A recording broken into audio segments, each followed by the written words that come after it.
Hi all അസ്സലാം വലൈക്കും welcome back. എന്തെല്ലാം വിശേഷം? എല്ലാവർക്കും സുഖമല്ലേ?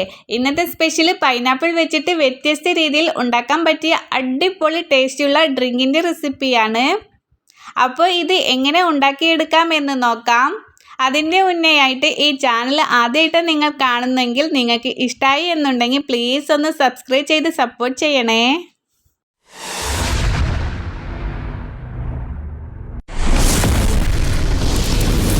നമ്മുടെ അടിപൊളി ടേസ്റ്റായിട്ട് ഡ്രിങ്ക് ഉണ്ടാക്കാൻ വേണ്ടിയിട്ട് ഒരു മീഡിയം സൈസ് പൈനാപ്പിളിൻ്റെ പകുതി കട്ടാക്കി വെച്ചിട്ടുണ്ട്. നല്ല പഴുത്ത പൈനാപ്പിൾ എടുക്കാൻ നോക്കുക, എന്നാലേ ഉള്ളൂ നല്ല ടേസ്റ്റ് കിട്ടത്തുള്ളൂ. അതുപോലെ നമ്മൾ എത്ര പൈനാപ്പിളാണ് എടുത്തിരിക്കുന്നെങ്കിൽ അതിൻ്റെ 1/4 കപ്പോളം നമുക്ക് ക്യാരറ്റും എടുക്കാം. അതും ചെറുതായി തൊലിയൊക്കെ കളഞ്ഞിട്ട് നമുക്ക് കട്ടാക്കി വെക്കാം. ഇനി ശേഷം നമുക്കൊരു കുക്കർ എടുത്തിട്ട് അതിലോട്ട് പൈനാപ്പിളും ക്യാരറ്റും കൂടി ഇട്ടുകൊടുക്കാം. അതുപോലെ തന്നെ 1/4 കപ്പോളം പഞ്ചസാര ഇട്ടുകൊടുക്കാം. അപ്പോൾ പൈനാപ്പിൾ നല്ല മധുരമുള്ളതായിരിക്കുമ്പോൾ നമ്മുടെ പഞ്ചസാരൻ്റെ അളവ് നമുക്ക് കുറച്ചിട്ടായിരിക്കാം കേട്ടോ. ഇനി നിങ്ങളത് അതിനനുസരിച്ചിട്ട് നിങ്ങൾക്ക് മധുരം കൂട്ടിയും കുറച്ചിട്ടും ഇട്ടുകൊടുക്കാം. പിന്നെ 1 കപ്പോളം നമുക്ക് വെള്ളം ഒഴിച്ചു കൊടുക്കാം. ഇനി നമുക്ക് വെന്ത് കഴിഞ്ഞാലില്ലേ കുറച്ചും കൂടി പൈനാപ്പിളിൽ നിന്ന് വെള്ളം ഇറങ്ങി വരും. അപ്പോൾ ഒരു മീഡിയം ഫ്ലെയിമിലിട്ട് 2 വിസിലടിച്ചാൽ നമുക്ക് അതിൻ്റെ എയറൊക്കെ പോയിട്ട് തുറന്ന് നോക്കാം.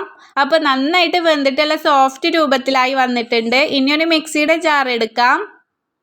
അതിലോട്ട് ചൂടാറിയതിന് ശേഷം നമുക്ക് ഈ പൈനാപ്പിൾ മുഴുവനായിട്ട് ഇട്ടുകൊടുക്കാം.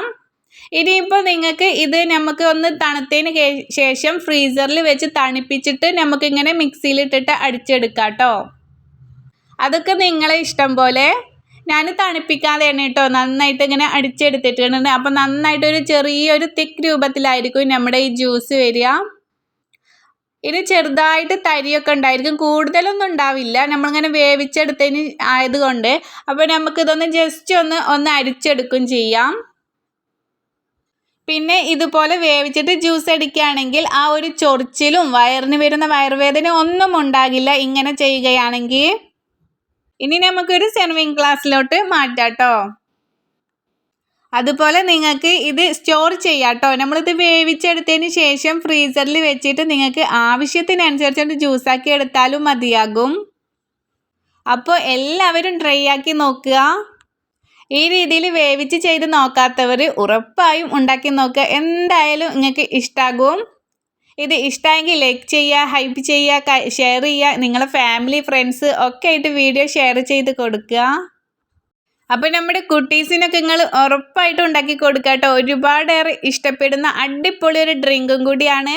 ഇനി അതും അല്ലെങ്കിൽ നമുക്കിതാ ഇഫ്താർ സ്പെഷ്യലായിട്ടൊക്കെ ഉണ്ടാക്കിയെടുക്കാൻ പറ്റും കേട്ടോ. സൂപ്പർ ഐറ്റം കൂടിയാണ്.